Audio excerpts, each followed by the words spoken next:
What if the man who built an empire had to destroy his silence to save his soul? He was about to be crowned CEO of the year, standing beneath shimmering lights, the cameras fixed on his silver hair-tailored suit, and the carefully constructed image of perfection.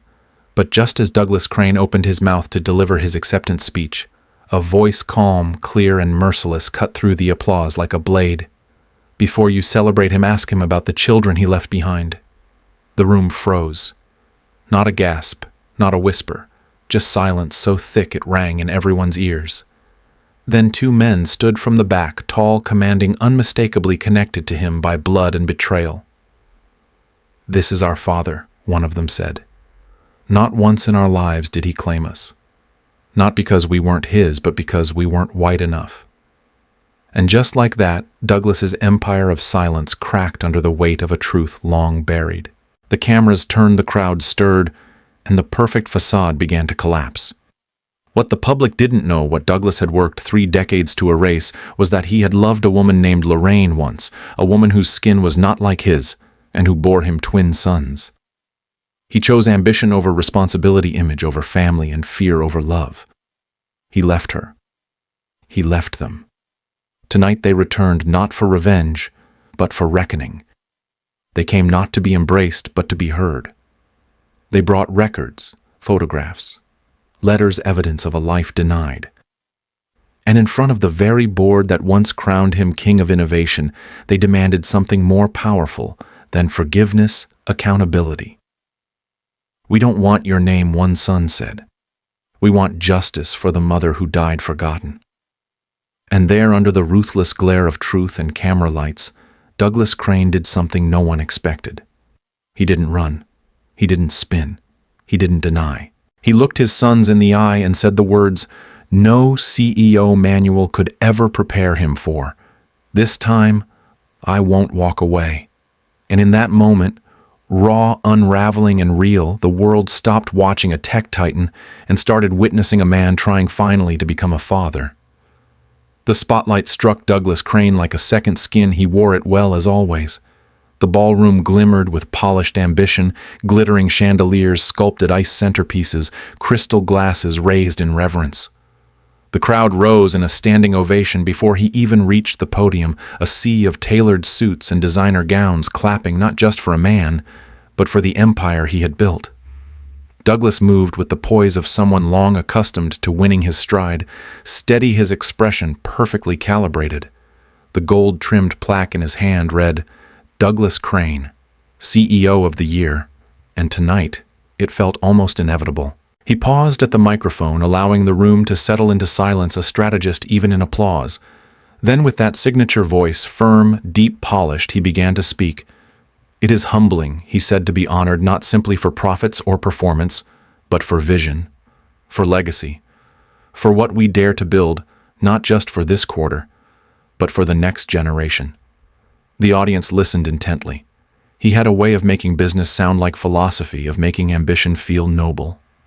"When I founded Crane Tech," he continued, "we were a team of 12. No funding, no guarantees. Only belief, relentless belief that technology could change the world if wielded with purpose." Some in the room nodded, having heard this origin story before, but tonight it landed differently. Tonight it was a coronation. Douglas's gaze swept across the crowd. Venture capitalists, senators, Silicon Valley veterans, rising entrepreneurs. Each face reflected a piece of the machine he had mastered. Leadership, he said, is not about control. It's about conviction. It's about carrying weight others refuse to shoulder. About protecting a future only you can see. He paused, letting the silence dignify his words. It means making impossible decisions. Saying no when it's easier to please. Walking away when it would feel so good to stay. A quiet murmur of admiration rolled through the room. His tone, calm and resolute, carried the moral weight of sacrifice. Few questioned what he had walked away from. Fewer still thought to ask. Innovation, Douglas pressed on, is not about disruption for disruption's sake. It's about designing systems that serve not just scale. It's about asking, who does this help and how can we help more? He gestured lightly toward the back where a massive screen displayed highlights of Crane Tech's achievements. AI-powered clean energy grids in sub-Saharan Africa, education apps in underfunded rural schools, a revolutionary biotech arm that recently received FDA breakthrough designation. These are not products, he said. They are promises delivered. They are proof that when excellence meets intention, the results are limitless. The applause swelled again, this time, richer, more earnest. Douglas allowed himself a faint smile. He had perfected the balance empathy and authority, aspiration and discipline. Of course, he said, none of this is possible without the people in this room. My team, our partners, our believers. You don't just invest capital, you invest courage. You give breath to ideas that could have died in notebooks. A few camera lights flashed. He was getting to the emotional core now, the part that made him seem human, accessible, even warm. He took a breath just enough to signal transition. And to the next generation of founders sitting in the shadows, unsure if you belong, I see you. We see you. And if your ideas scare you just a little, that's a good sign. Keep going. Build anyway. That line struck a chord. Several people clapped mid-sentence. The screen behind him shifted again, now showing images of student competitions, startup mentorships, scholarship programs funded by the Crane Foundation. He had made sure the footage was cued at just the right emotional beat. This award, Douglas concluded, lifting the plaque ever so slightly, is not a finish line. It's a signal that we can lead boldly and ethically, that we can build companies without breaking communities, that we can dare to be both powerful and good. The room erupted. Not just applause this time, cheers. Standing ovation. Some shouted his name. Douglas stepped back slightly from the microphone, letting the sound wash over him. It wasn't vanity. It was victory. He didn't just own the stage, he was the stage. And yet somewhere deep beneath the polish, beneath the applause, beneath the layers of public love and private calculation, something flickered. A name. A face. A pair of eyes too familiar to forget. But he blinked it away. There were no ghosts in this room tonight. There was only the present, and the legacy being written in real time. He raised the plaque one final time toward the ceiling, then lowered it against his chest. The cameras zoomed in. The crowd kept clapping. And Douglas Crane, for the 100th time in his gilded life, stood exactly where he was always meant to be, admired, unchallenged, and alone. Douglas had just lifted the award toward the lights, his voice steady, magnetic. The room wrapped around his words like loyal disciples hanging on every syllable. He had crafted the perfect moment, the story of risk and triumph, sacrifice and vision. The applause was swelling, peaking, rolling toward its climax like a carefully engineered crescendo. Then suddenly, unmistakably, a voice broke the rhythm. Sharp, unyielding, real. Legacy, the voice echoed from the back of the room, cutting through the glamour like a blade. You talk about legacy as if it were yours alone. Did you forget who paid the price for you to get here? The room stilled. The applause froze in midair. Some hands remained awkwardly suspended. Heads turned in unison. At first there was confusion, a technical interruption, a heckler security. But then, slowly, all eyes found the source. A man in a fitted charcoal suit, tall, calm, unshaken by the sea of scrutiny. He was not part of the spectacle, but suddenly he was the center of it. The crowd parted in hushed disbelief. He took a step forward. Say our names, he said again, his voice clearer now. Or do you still pretend we don't exist? And then another man rose beside him, similar build, same measured defiance in his gaze. Jalen. His voice rang louder, firmer, amplified by fury dressed in composure. We are your sons, he declared to the entire room. And yet you've never once said those words out loud. Not in private, not in public, not even in shame. A collective gasp rippled through the ballroom like a sudden storm. Some guests exchanged stunned glances. A reporter in the corner instinctively raised her phone to record. The camera crew filming the gala panned instinctively to Douglas's face, which had gone from commanding to motionless as if frozen in time. His jaw tensed. His fingers still gripping the award whitened under pressure. The moderator near the stage shifted awkwardly in place, unsure whether to intervene. But no one moved. No one spoke. because the words hanging in the air were too heavy, too sharp, too truthful to ignore. Miles stepped further into the light, his voice rising. You built a fortune, an empire, a persona polished by PR firms and media coaches. But your foundation, your real foundation, was silence. You silenced us. You silenced her. You erased our mother from your narrative like she never existed, Jalen added without missing a beat. And when she died, you still didn't come. Not even then. A murmur built from the back of the room. Someone whispered, "Is this real?" Another gasped softly, "Did he have children?" Douglas finally took a breath, barely perceptible, but the tightness in his chest betrayed him. His lips parted, but no words came. It was the first time in decades that he didn't have control of a room, and it showed. Miles locked eyes with him, unwavering. You speak of courage like you invented it, but when she told you she was pregnant with twins, you chose reputation over responsibility. You walked away. Jalen's voice was lower now, but it carried the weight of a blade drawn slowly. You walked away from two children who didn't ask to be born. You walked away from a woman who loved you. And for what, to win this? He gestured toward the plaque still clutched in Douglas's hand. To be celebrated by strangers while your own sons had to learn your name from magazine covers, there was a tremble in the air now. The kind of tension that precedes revelation or rupture. The audience didn't know whether to look at Douglas or the men who had just shattered the illusion. Some were leaning forward, entranced by the scandal unfolding.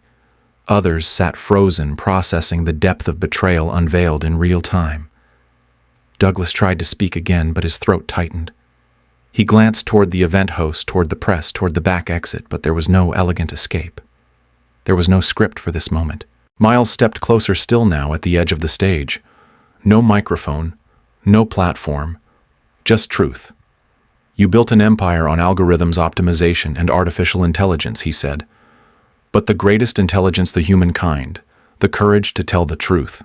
You lacked that. Then came Jalen, his final blow, not shouted, but spoken slowly so no one could mishear it.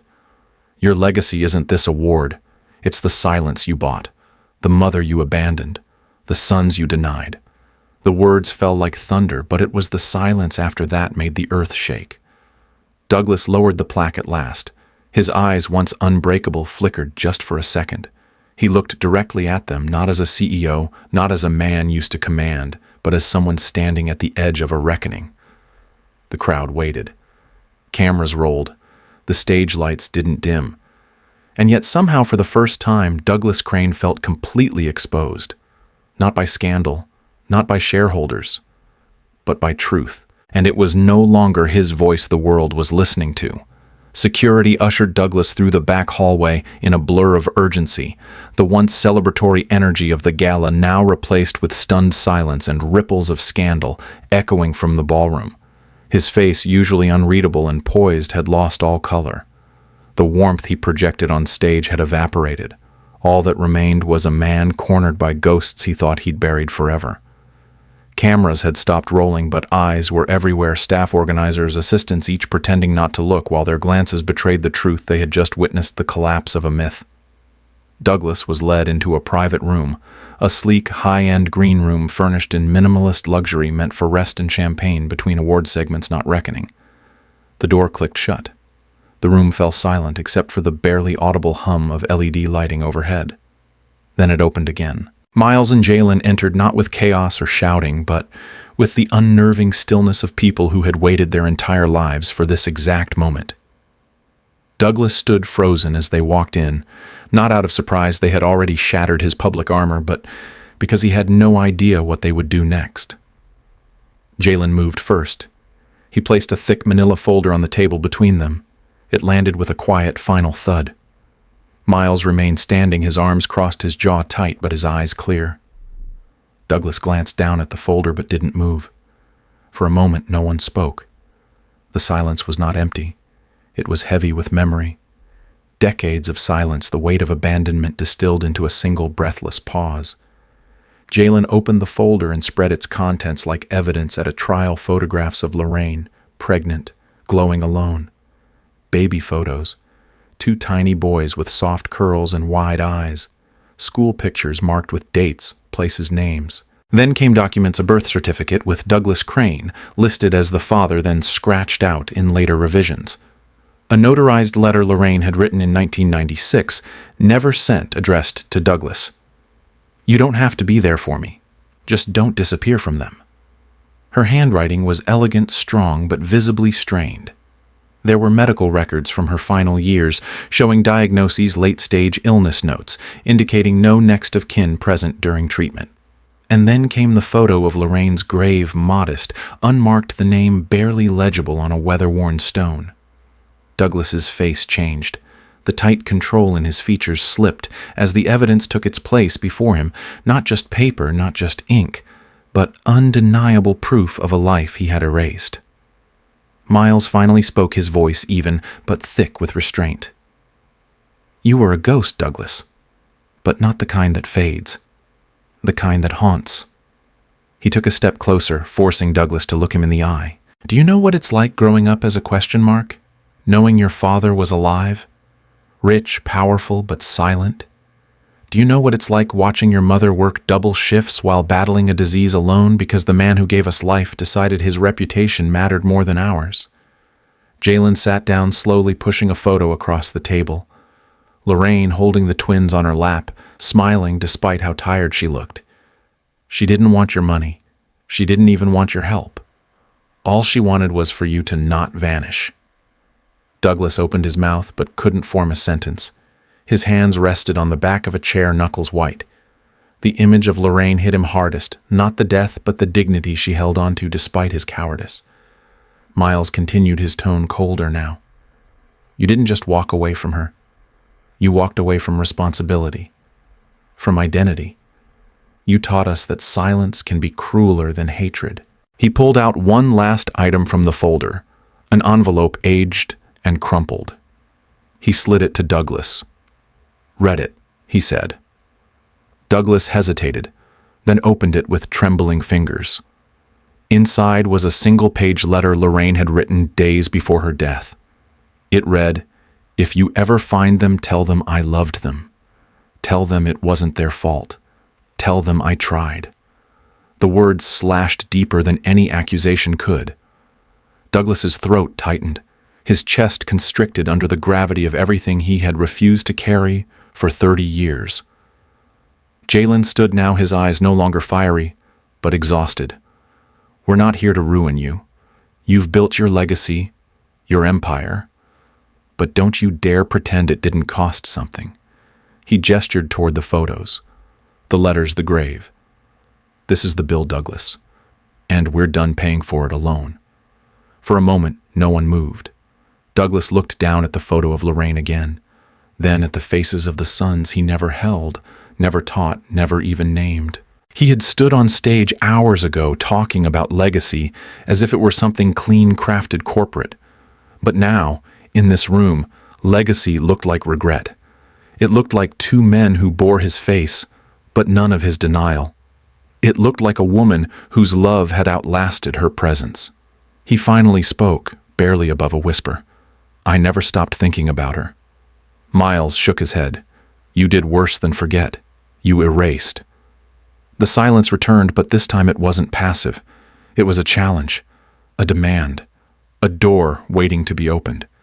And Douglas Crane, the man who had faced boardrooms, regulators, and billion-dollar mergers without blinking, stood motionless, stripped of power, stripped of control, facing the truth he had buried, and the sons who had come to unearth it. Douglas stood in the green room, the walls closing in, despite their luxurious finish, the air heavier than it had ever felt in any boardroom, court hearing, or global summit. In front of him lay the evidence of his silence, scattered across the table like pieces of a life he had willfully erased. Lorraine's face stared back at him, from photographs filled with memories he'd never witnessed, moments he'd abandoned before they ever began. The weight in his chest pressed harder with every document, every letter, every dated photo. He looked up at Jalen and Miles, his sons, now men, standing firm before him, bearing not only his features but also the scars of his absence. The air in the room didn't vibrate with rage, it was worse than that. It pulsed with clarity, a justice too long delayed, a reckoning long overdue. Jalen's voice was the first to break the silence, low and cold, but sharp as a blade drawn slow. "Our mother didn't die from illness," he said. "She died from erasure, from the exhaustion of carrying silence that didn't belong to her. You didn't just leave her. You erased her. From your life, from your story, from your legacy." Douglas's jaw tightened, but he didn't interrupt. He couldn't. The words hit harder than any insult could have. They didn't scream. They didn't need to. Their calmness was the real indictment. Jalen kept going, his voice unwavering. "She carried you even after you walked away. She kept your secret, protected your name, let you go so you could build whatever this." He gestured at the award Douglas had just received was supposed to mean. "And when the cancer came, she still wouldn't speak ill of you. She just faded, quietly, like she'd been doing for years, fading from your memory, your life, your responsibility." Douglas tried to respond, but nothing came out. His throat was dry, constricted, his voice absent just like he had been. Miles stepped forward now, his tone direct, every word landing with the precision of someone who'd rehearsed this confrontation 1,000 times in silence. "We didn't come here to be acknowledged. We don't need your love. We didn't even come for you." He leaned in, eyes locked on Douglas. "We came because she can't speak for herself anymore. We came because someone has to tell the truth before the lie becomes permanent. You don't get to stand on stages and speak about leadership while the woman who bore your children lies in a grave you never visited." The words twisted in Douglas's gut. There was no anger in Miles's face, just a steady, unforgiving truth. You built a career out of articulating vision, of saying what no one else saw yet. But when it came to us, to her, you said nothing. You saw us and said nothing. Jalen picked up the birth certificate again, sliding it toward Douglas with a grim edge. "You were named, right here, on both documents, and then you had it removed. Why? To protect your image, to keep your empire clean." He leaned closer. "Well, congratulations. You did it. You got the empire. You got the award. And you lost the only people who ever gave a damn about who you were before the cameras." Douglas's breath was shallow now. His hands trembled slightly, but he tried to grip the edge of the table to steady himself. The truth was unraveling him. Not because he hadn't known it, but because they knew it too, and they survived it without him. Miles stepped back, exhaling through his nose, barely holding back the emotion simmering beneath his control. "Do you know what it's like watching your mother cough up blood while reading about you winning humanitarian awards on TV? Do you know what it's like holding her hand in a hospital bed while she still wonders whether to send you a letter that you probably would have shredded unread?" Douglas blinked hard. His body remained still, but his eyes glistened. It wasn't defensiveness, it was the fracture of an image he could no longer hold together. Jalen's tone lowered, almost weary now. "We lived entire lives waiting for someone who would never come. And when she died, we buried her without answers, without help, without you. And yet, even at the end, she still protected you.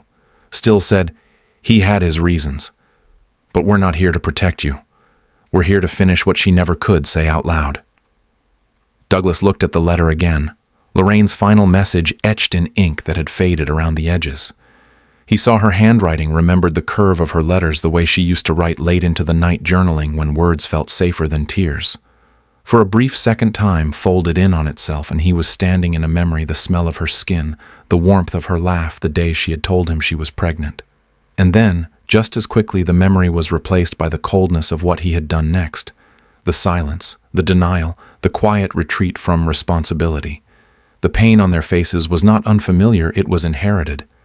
It was his legacy passed down, not in wealth, but in absence. Miles said more softly this time, but no less firm, "This isn't revenge. This is remembrance. She deserves that much. And whether or not you choose to admit it to the world, you will remember this moment every time you hold that award. You will remember her. You will remember us." Douglas didn't move. He couldn't. For the first time in his life, words had abandoned him. All he could do was feel the sharp edges of his choices pressed into the present, held there by two sons who no longer needed his love. only his truth. And in that small, sterile room behind the grandeur of the gala, the applause from earlier still echoing faintly through the walls, the truth stood tall, immovable, and undefeated.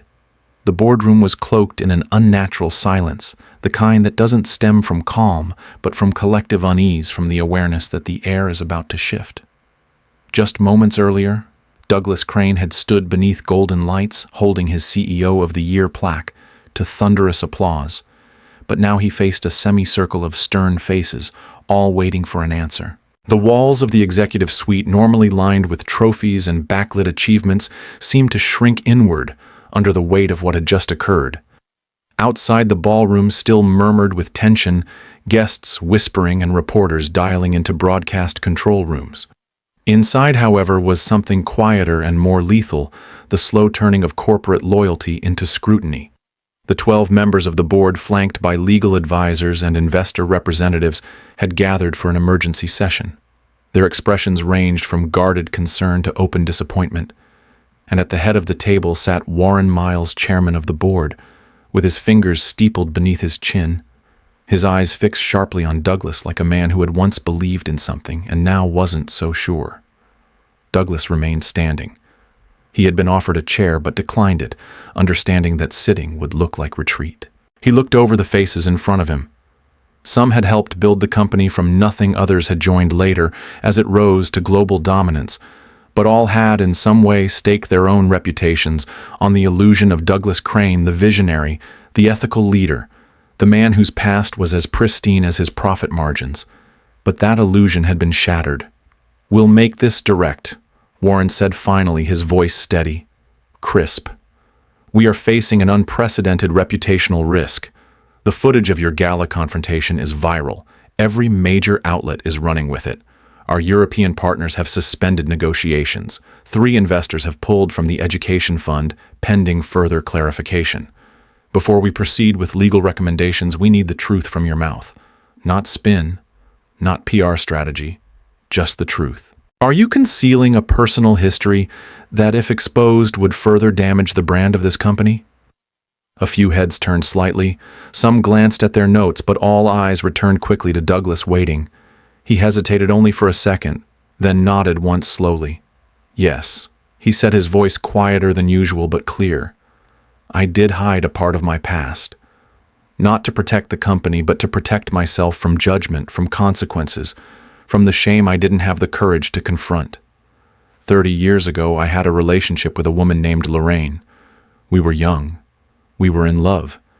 She became pregnant with twins, and I left." A murmur stirred quickly, silenced by Warren raising a single hand. Douglas pressed on. "I didn't just leave. I disappeared. I erased them, her and the boys, from my future, because I believed that a life tied to them would close doors for me. I convinced myself that silence was strength, that detachment was survival. And I built Crane Tech on that silence. I rose through the ranks, accepted awards, gave speeches about values and vision, all while knowing I had violated the most basic one responsibility." Elise Hammond, a senior board member and former ethics advisor, leaned forward. "Did you ever use company resources to conceal this? Any payments, contracts, falsified documents, discretionary funds?" Douglas shook his head immediately. "No, I never used the company for that. My silence was mine alone.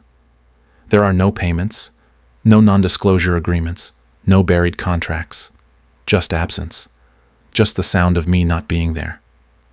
The legal counsel, sitting 2 chairs away, scribbled something, then whispered to the COO, who barely nodded.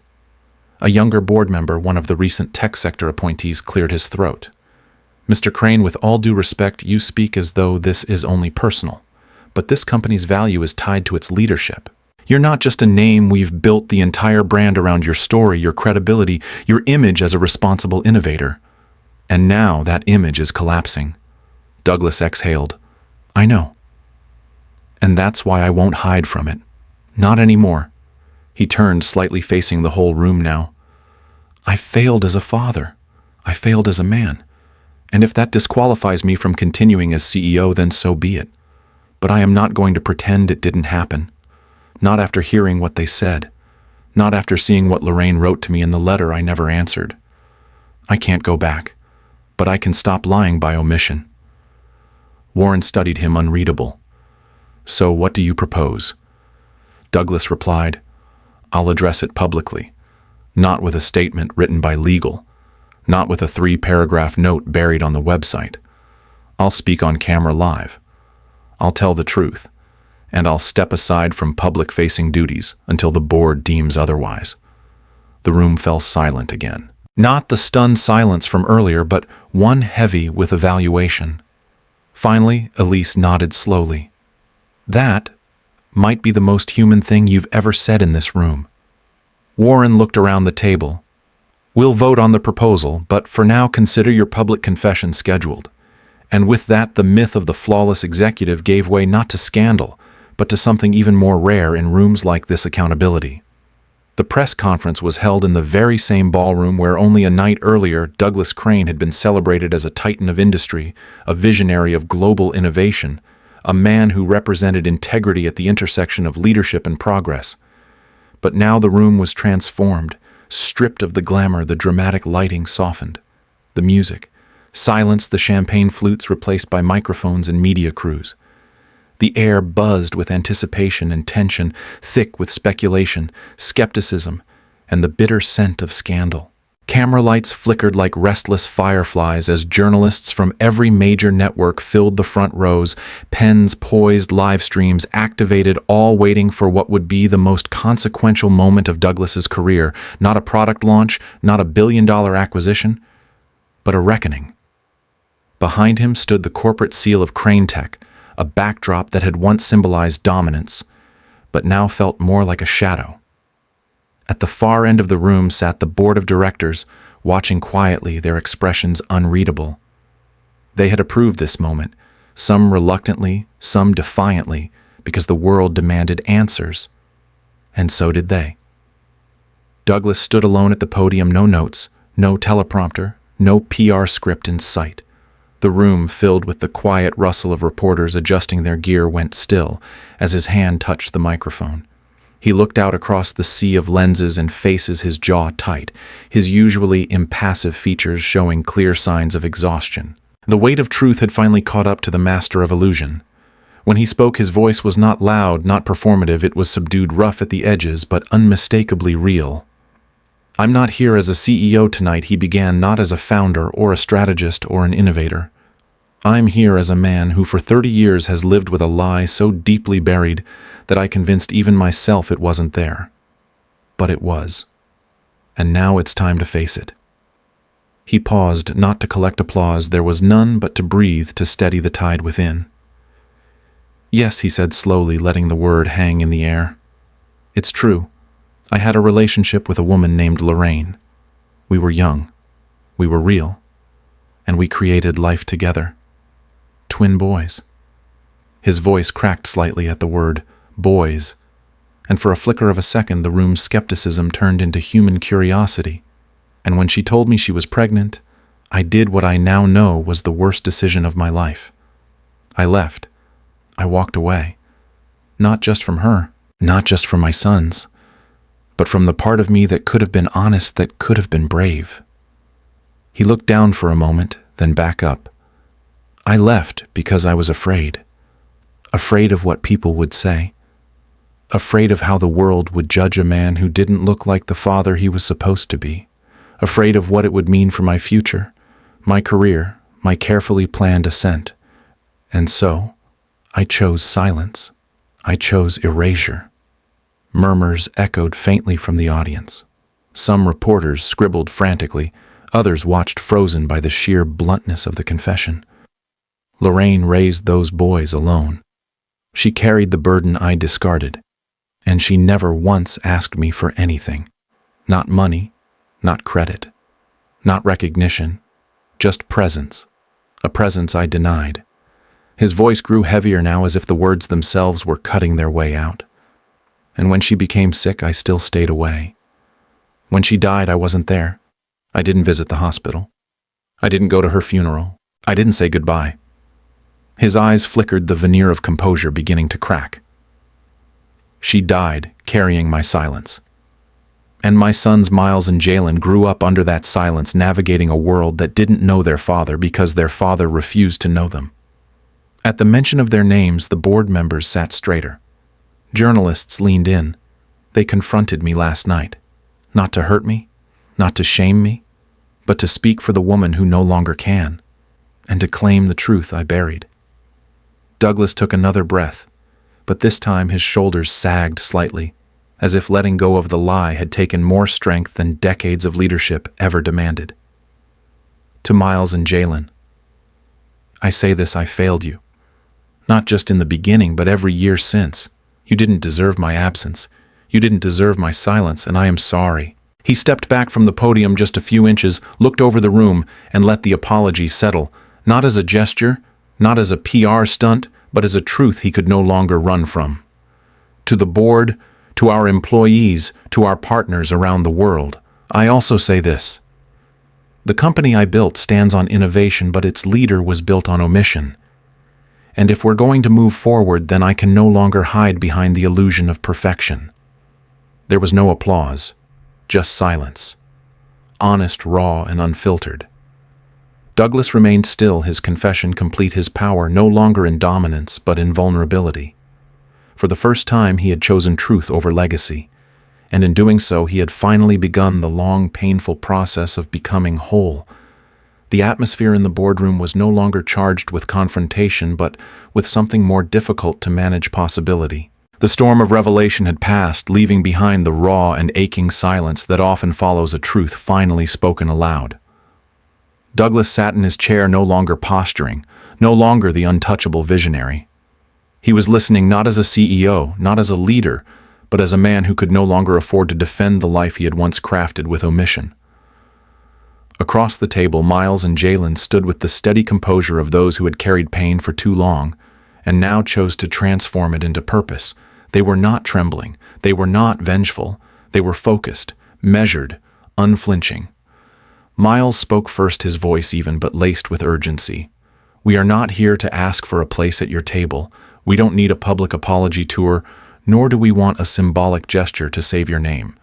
What we want is structural justice. What we want is something that outlives this moment and speaks for the women and children who never had the luxury of a microphone. He pulled a slim black folder from his bag, set it gently in front of the board, and opened it. Inside was not just an idea, it was a plan. We propose the creation of the Lorraine Foundation, he said, his fingers resting on the pages. An independently operated, fully funded initiative under Crane-Tech's philanthropic division dedicated to supporting abandoned mothers and children who have been denied recognition, access, and protection by the very systems that empower men like our father. He began to walk slowly along the length of the table, eyeing each board member not with accusation, but with expectation. This foundation would offer emergency housing, legal aid for unrecognized paternity cases, educational scholarships for children left behind, and psychological services for women silenced by shame and systemic neglect. You have the resources, you have the infrastructure, and now, because of this truth, you have the moral obligation. There was a pause, but it wasn't resistance. It was the sound of people beginning to understand that something irreversible had just been asked of them. Jalen stepped forward, next, his tone sharper, more visceral. Let's be clear. We didn't come here for a reconciliation dinner, he said, locking eyes with Douglas. We didn't show up to hug it out in a boardroom or let you wipe away the past with a check and a few tears. We came here because someone needs to fix what your silence helped break. He turned to the rest of the room. Our mother died alone, not because she was weak, but because the man who helped bring us into this world chose fear over truth. And this company, this pristine machine of progress, was built partly on that fear. So now we want something more powerful than forgiveness. We want action, permanent, transparent, and measurable. He opened another folder, this one containing proposed bylaws for the foundation, operational timelines, and potential partnerships with national family advocacy organizations. This isn't a vanity project. This is a lifeline for people like Lorraine, for people like the woman sitting in a shelter right now raising a child whose father pretends she doesn't exist, for the teenager searching government archives trying to find a last name that was stolen from them before they could walk. Miles leaned on the table, his voice lowering but intensifying. If this company wants to survive not just the media storm, but the moral reckoning that's coming, then do something that actually means something. Don't just protect your brand, repair your breach. Legacy isn't about what you build when everyone's watching. It's about what you restore when no one expects you to. Jalen nodded, adding with clarity that pierced the room like glass shattering. We want a foundation, not a favor. We want structure, not sentiment. We want lives changed, not narratives managed. He walked back toward Douglas, meeting his father's gaze for a long moment. You say you want to make things right? Then don't just speak. Sign. Fund. Build. Let the Lorraine Foundation be your first act of truth. The boardroom remained quiet, but not because of discomfort. It was the silence of reckoning. Several members began leafing through the proposal with serious eyes. The woman from marketing highlighted key sections. A legal advisor began reviewing the governance structure. There was no mockery, no polite dismissal. What had begun as confrontation was now a challenge they could not ignore. Even Warren Miles, hardened by decades of corporate shielding, seemed struck by the precision and moral clarity of the proposal. He spoke softly but firmly. This is bold, but it's the right kind of bold, the kind that writes a future. Douglas finally broke his stillness. He reached forward, took the folder in both hands, and opened it, not with the distance of a CEO reviewing paperwork, but with the hesitation of a man stepping into a world that might finally demand more than his success. As he flipped through the pages, seeing Lorraine's name attached to something more than a grave, seeing the possibility that her story could become a source of dignity for others, his shoulders slumped, but not from shame, from surrender. If this is what it takes, he said slowly, then let it begin. Let her name mean something more than what I let it become. And in that moment, for the first time since the night began, the room didn't feel like a courtroom. It felt like a turning point. Not because justice had been done, but because justice had finally been asked for in the language that power understands permanence. The silence that followed Douglas's final words wasn't empty. It was loaded with weight, with the thrum of realization sinking deep into the bones of every person in the room. The proposal for the Lorraine Foundation lay open before them, no longer just a folder of initiatives, but a declaration. The time for symbolism was over, and the age of consequence had arrived. Around the table board, members who had once traded in growth charts and brand equity now found themselves staring at something more personal, more urgent, an invitation to put humanity before image. No one reached for their phones. No one whispered. Even the legal advisors who usually hedged every movement with caution sat still, caught in the wake of a moment they knew could redefine the company's moral trajectory. Then came the voice, gravelly, aged, deliberate, from the far end of the table. It was Harold Whitmore, the board's eldest member and one of the original backers of Crane Tech when it was nothing more than an ambitious experiment in a warehouse loft. He was a man whose quiet authority had never demanded attention, but always commanded it. As all eyes turned toward him, he leaned forward, resting both weathered hands on the table's edge. "I've been in this business a long time," he began, voice firm despite its tremor. "I've seen scandals handled with silence, buried with settlements, and forgotten with distraction. But this is different, because for once we're not being asked to cover something up. We're being asked to correct something." He looked directly at Douglas, not with pity, but with conviction. "You failed, not just as a man, but as a leader. But maybe that's not the end of your story. Maybe it's the first honest page." A murmur of quiet agreement passed through the boardroom. For once, the language wasn't about damage control, it was about courage. Harold continued, "We don't need a perfect CEO. That was never the job. What we need is a company brave enough to acknowledge where it broke something and bold enough to fix it. If this foundation is what truth looks like, then let it be the blueprint for who we become next." His words settled like a keystone in the foundation the two brothers had just proposed. A few seats down, Elise Hammond closed the proposal folder, gently looked across at Jalen and Miles, then nodded. "This isn't a gesture. This is policy. This is impact. This is the kind of thing that outlasts one man's reign and shapes how we define ethical leadership for decades to come. The marketing director, young but sharp-eyed, added, "This is more than reputation recovery. This is the chance to turn our worst moment into our most meaningful legacy." Another member leaned forward, scanning the proposed metrics and financial structure. With the right oversight, third-party audits, and transparency clauses, this foundation could set a new standard for what it means to lead with responsibility, not just react to controversy. There were nods around the table now, the tension dissolving not into comfort but into resolve. The shift was subtle but seismic. They were no longer questioning whether this was necessary. They were preparing to act. Douglas, who had not spoken since his quiet surrender, looked up and scanned the room. Something in his face had changed. The usual armor of dominance had been replaced with something quieter, humbler, but no less committed. He wasn't leading this moment. He was following it finally, letting his sons set the course. Jalen met his gaze briefly, then looked away, not out of resentment, but out of priority. This wasn't about fixing a broken father-son bond.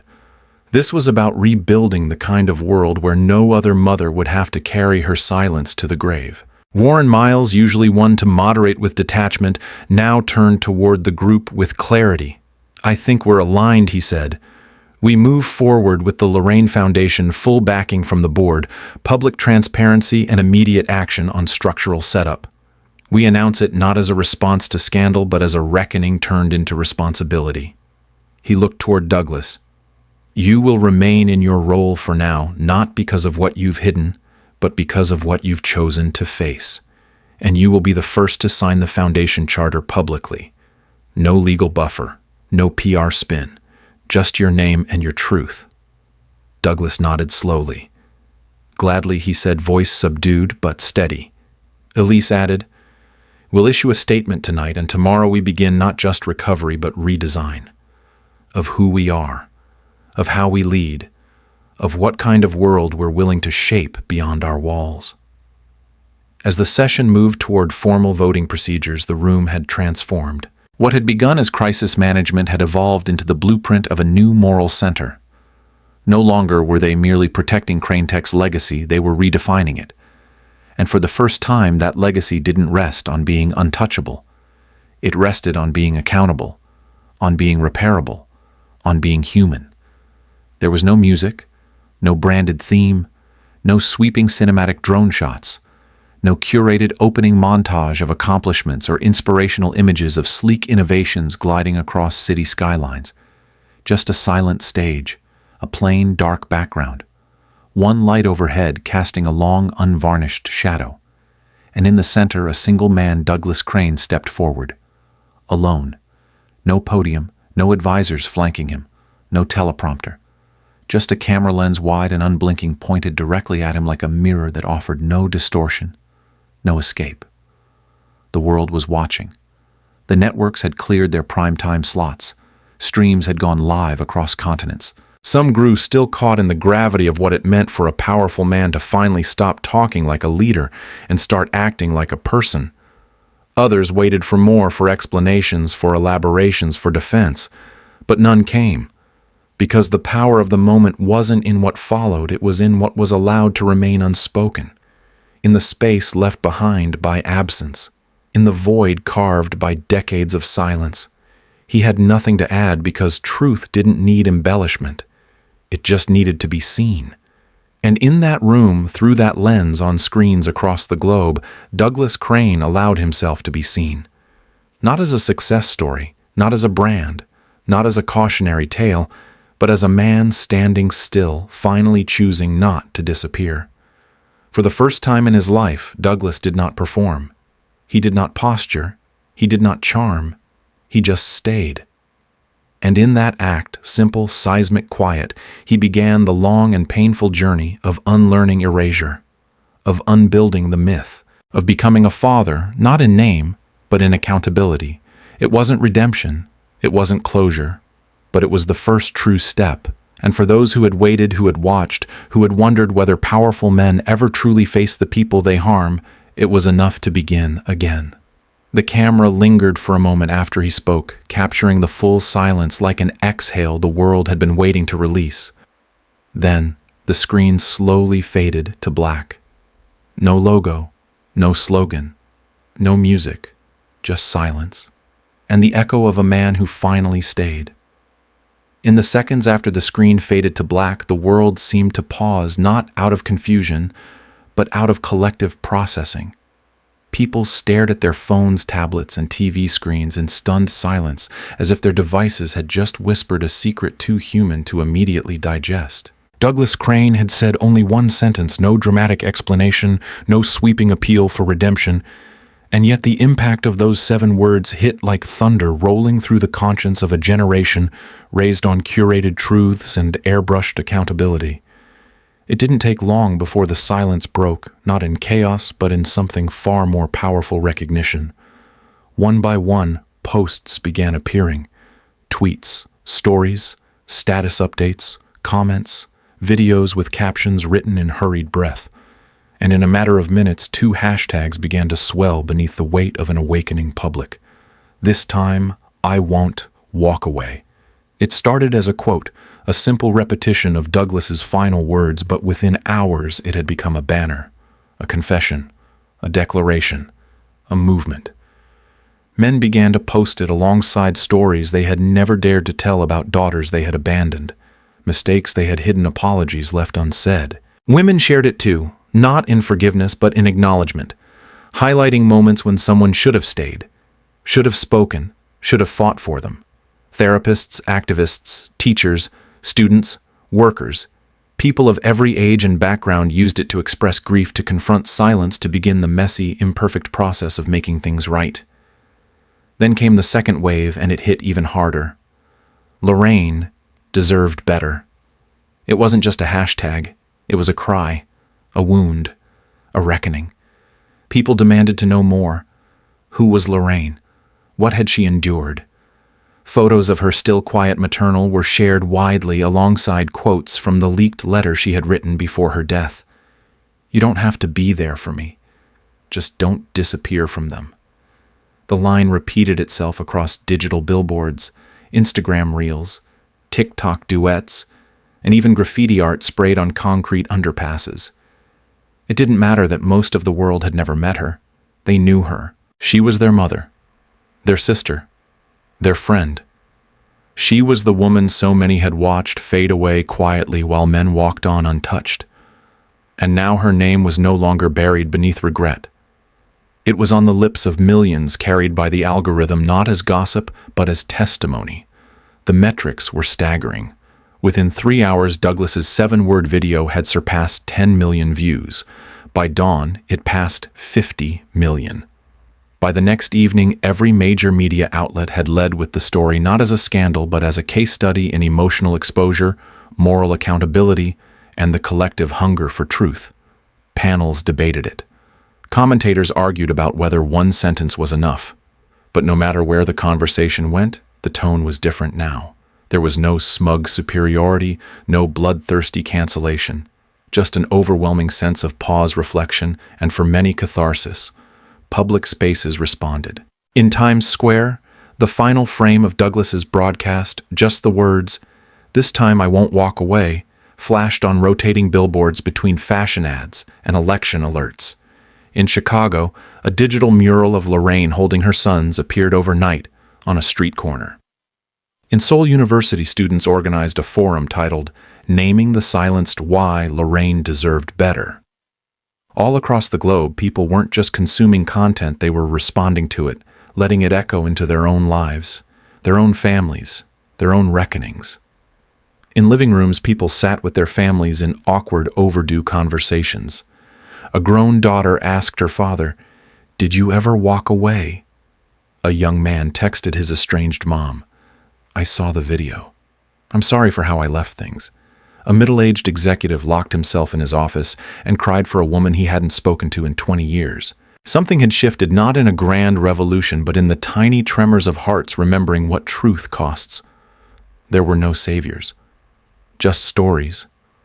And Lorraine's became the story of them all. Some clapped in their homes quietly.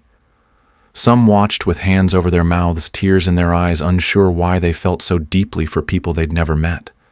Some nodded slowly, wordlessly, because the pain was familiar. The silence was theirs too. The failure to speak, to act, to stay, that was a language many knew too well. Influencers and public figures began resharing the moment, not to capitalize on its virality, but to honor its gravity. A well-known actor wrote, "I've played men like Douglas, but I've been men like Douglas too."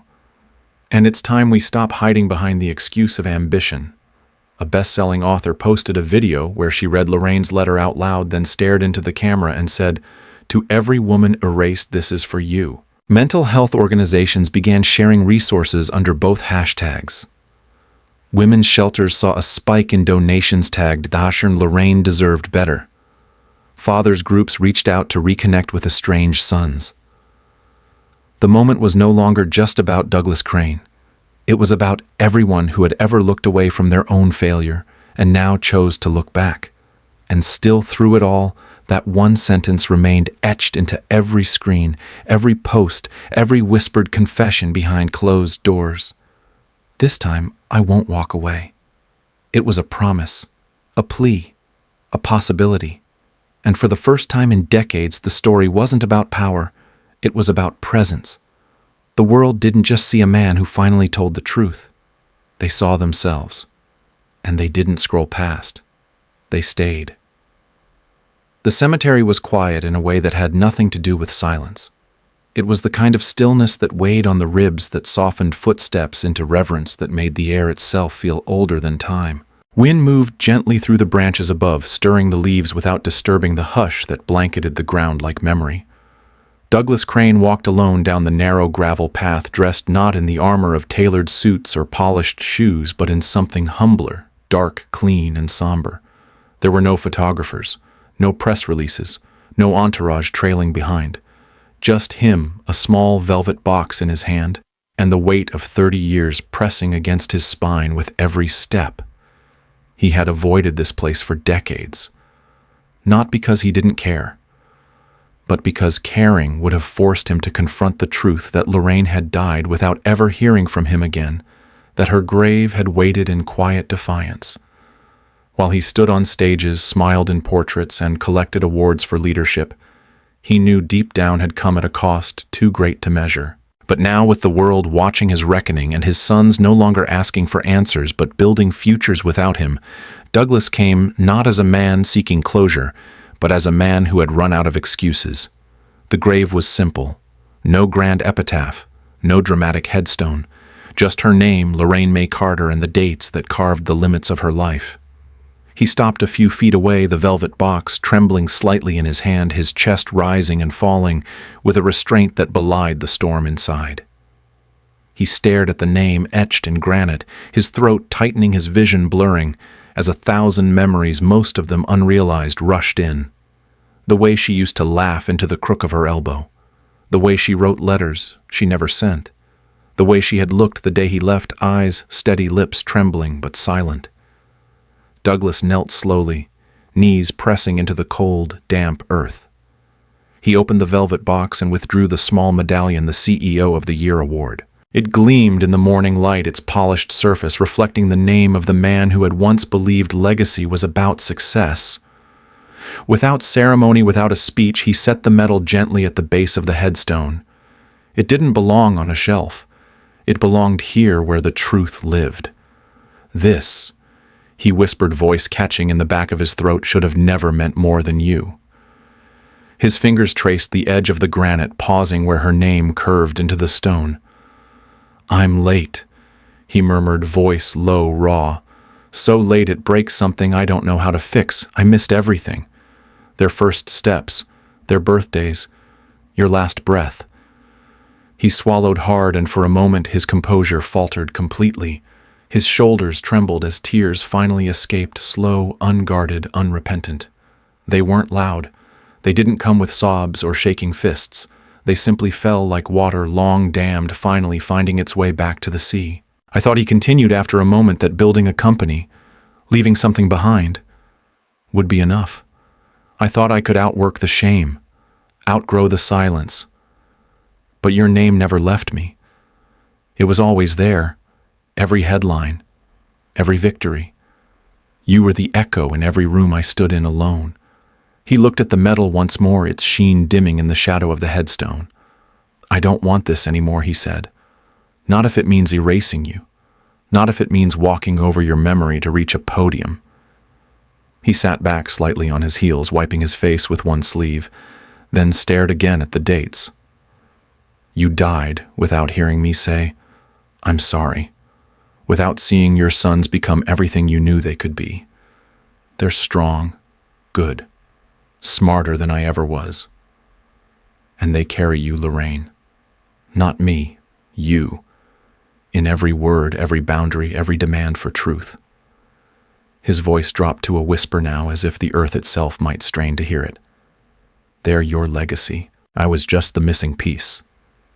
A long silence followed.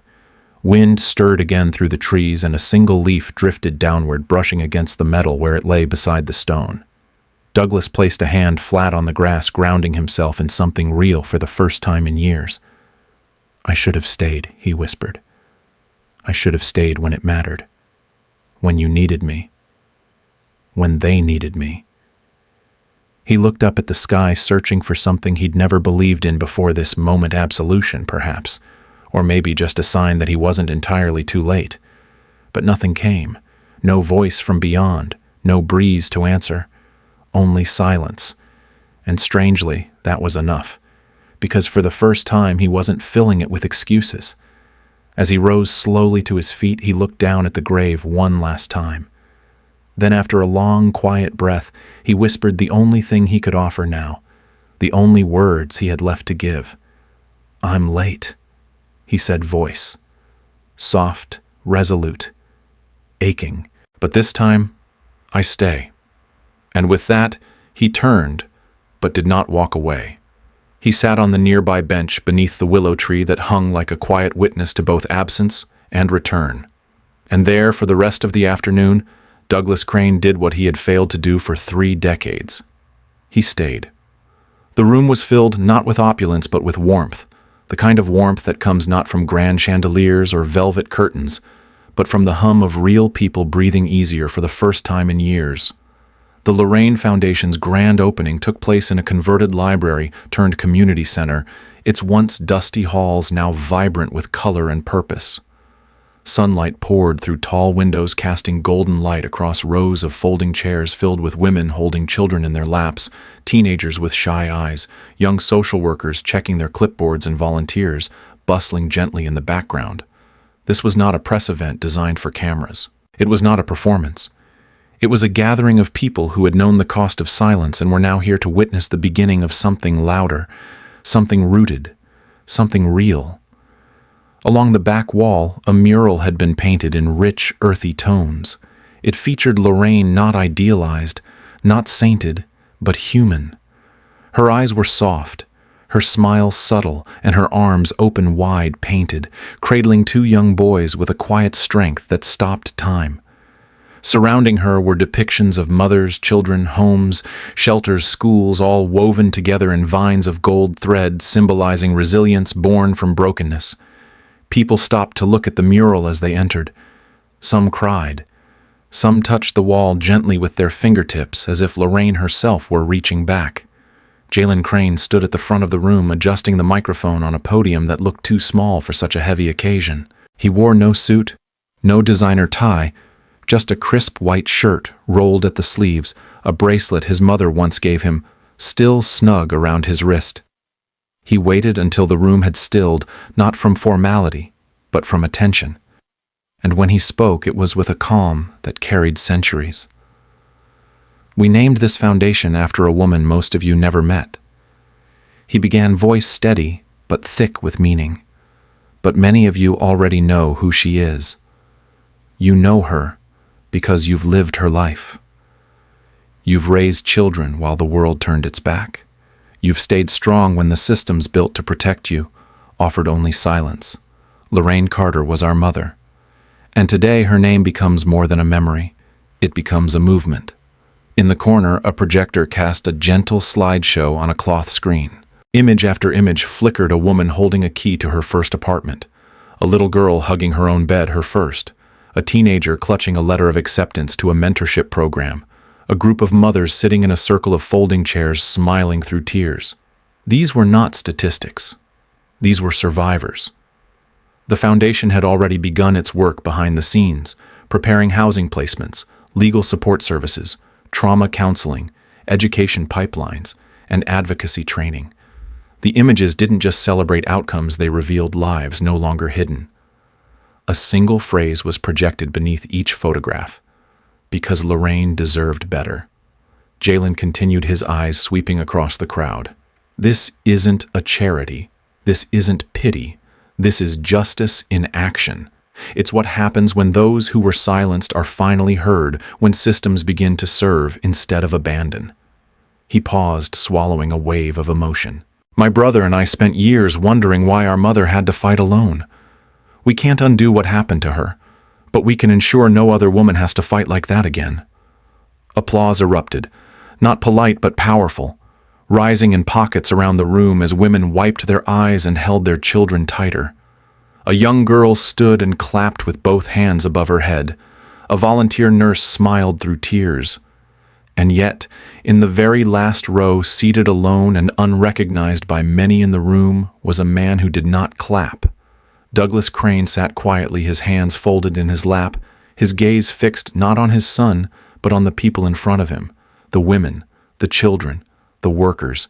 He didn't speak, he didn't stand, he wasn't introduced. And that was exactly how it should be. Today wasn't about him. It was about the ones who had endured the cost of his absence, and now finally were receiving something that looked like restitution. To his left, a woman he didn't know leaned slightly toward him and whispered, "Beautiful, isn't it?" He nodded once, softly. She didn't recognize him. She didn't need to. She returned her attention to the stage, and Douglas remained still, a quiet presence at the edge of a moment that for once didn't belong to him. But he stayed. Not as a CEO, not as a father seeking redemption, but as a witness. To Lorraine, to the people like her, to the future her name would now protect. As the program moved forward, a choir of children sang a song written by one of the mothers staying at the foundation's transitional shelter. Their voices were shaky at first, then brave. Their lyrics were simple but profound, about light coming through a crack, about home being something more than walls, about love showing up even when it's late. And as they sang, the crowd rose to their feet one by one, some holding hands, some sobbing openly, many simply watching through watery eyes. Jalen stepped back, letting the music wash over the room. His speech was done. His mother's work had just begun. Outside, under the growing dusk, more people waited to tour the center. News outlets set up quietly on the sidelines, respectful of the tone. The Lorraine Foundation had been launched not as a brand, but as a beacon. And in the very last row, as the choir sang their final note, Douglas Crane closed his eyes not to escape, but to feel. And for the first time perhaps in his entire life, he didn't need the world to see him. He just needed to be there. And this time, he was. The day had softened into evening, and the final echoes of applause had faded from the community center walls. Volunteers were packing up folding chairs, children were tugging gently at their mothers' hands, and staff members were exchanging tired but proud smiles over what had just been achieved. The Lorraine Foundation's opening had not been a spectacle, it had been a promise. And now, in the calm that followed the ceremony, the echo of that promise still lingered, not in speeches or headlines, but in the quiet choices people made to stay. Douglas Crane remained seated in the last row long after most had left. His back was slightly hunched, his palms pressed against his knees as if bracing for something not yet spoken, but deeply felt. He had no agenda now. No one left to impress. No statement to prepare. He stayed not as a symbol, but as a man still learning how to take up space without demanding it. From the corner of his eye, he saw them coming, Miles and Jalen, his sons, not with a script, not with a confrontation, just with presence. They approached quietly without fanfare or expectation, and stood in front of him not to challenge him but to face him. Douglas slowly stood, uncertain if he should speak, if he even had the right to. But before he could open his mouth, Miles lifted a hand not to stop him, but to steady the moment. His face was calm but not soft. There was still an edge in his eyes, the weight of history and disappointment, but also something else choice. "We're not here to tie this up in a bow," Miles said, his voice even stripped of performance. "We haven't forgiven you. That's not how this works. Not yet." Douglas nodded slowly, his throat dry, but his gaze steady. He didn't flinch. He didn't protest. He simply received the truth, knowing full well how rare and valuable it was to be told it directly by those he had once abandoned. Jalen stepped forward slightly, his expression more contemplative, less guarded than before. "But you didn't leave," he said. "Not this time. When everything could have crumbled around you, when it would have been easier to disappear again, you stayed." Miles nodded in agreement, his voice lowering. "And that matters. Not because it fixes everything, but because it tells us something we never got to believe before, that maybe you can choose better, even if it's late." There was no hug, no sudden burst of reconciliation. Just three men standing close enough to feel each other breathe, to see the rawness in each other's eyes. It was not affection that tethered them, it was accountability. Douglas looked between them, his voice rough when it finally emerged. "I don't expect forgiveness," he said, "and I know I haven't earned your trust. I left something sacred undone. I can't go back and be the father you needed. But if being here, if staying quietly, showing up again and again can be part of the healing, then that's what I'll do. I won't ask anything of you. I just want to be near enough to witness the lives you built in spite of me." He paused, then added more softly, "You carry your mother's strength. Both of you. And I'm not proud of that, I'm grateful for it. Because without her, you wouldn't be standing here. And without you, I wouldn't know what it means to be honest." The words landed like bricks, not crushing, but grounding. Miles turned his head, taking in the room again. The mural, the still glowing projector, the scattered water bottles, the slowly fading sunlight streaming through the tall windows. "Family isn't about blood," he said at last, turning back to Douglas. "It's about who shows up. It's about who stays when it would be easier to leave. You didn't raise us. You weren't there when it mattered most. But you're here now, not demanding, not explaining, just present." Jalen added, "We don't owe you love, but we're open to something else. Maybe not a new beginning, but a continuation built from truth." There was a long silence after that, the kind that once would have felt like distance, but now simply felt like space being held. Between them. For them. Miles reached into his pocket and pulled out a small envelope, plain white, unmarked. He handed it to Douglas without explanation. Inside was a photograph. An old one.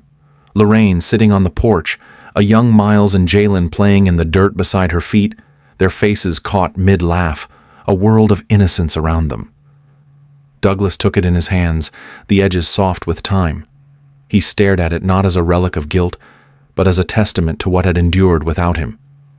"Keep it," Miles said, "not to remind you of what you missed, but to remind you of what's still possible if you stay." Douglas nodded, clutching the photo as if it might vanish in the wind. "Thank you," he whispered, not as a plea but as a vow. They didn't reply. They didn't need to. The three of them stood there as the center emptied, as the final lights dimmed, as the doors creaked gently with the breeze outside. And in that unadorned moment, without handshakes, titles, or declarations, they became something closer to family. Not by blood, not by history, but by the choice to remain when leaving would have been easier. And sometimes that is all it takes. Not perfection, not absolution. Just the quiet, consistent act of being there, of taking responsibility, of not walking away, of becoming day by day someone who stays. Sometimes the most courageous thing a person can do is stay. Not stay perfectly, not stay with all the right words, but stay with presence, with humility, and with the willingness to repair what was once broken. Douglas Crane's story reminds us of something deeply human. It is never too late to be accountable. While we cannot rewind time or undo the pain we've caused, we can choose to show up. We can choose to stop hiding behind titles, success, or shame, and instead stand in the quiet truth of our imperfections. In real life, many of us carry wounds born from absence, absent parents, absent apologies, absent love. And many of us also carry guilt knowing we've failed. Someone stayed silent when we should have spoken, walked away, when we should have stayed. But healing begins with presence. Not with grand gestures, but with honest steps toward the people we've hurt. Healing begins when we say, "I'm here now and I won't leave again," just like Douglas did. This story is a powerful reminder that family is not defined solely by blood. It is defined by responsibility, by who chooses to show up when it matters most. And for those who've been hurt, it also reminds us that we don't have to forgive immediately or fully to begin building something new. Sometimes all we need is a shared silence, a willingness to stand beside one another, and the choice to begin again, not from scratch, but from truth. So here's the lesson. You don't have to be perfect to be present. You don't have to erase the past to create a future. What matters most is the decision to stay to repair and to become better, not just for yourself, but for those whose lives have been shaped by your choices. If this story moved, made you reflect, or reminded you of someone in your life, let us know in the comments. Share your thoughts, your stories, or even just one sentence you wish someone had told you. Don't forget to save this video for later reflection, and subscribe to our channel for more real, powerful stories that speak to the heart. Your voice matters. Let it be heard.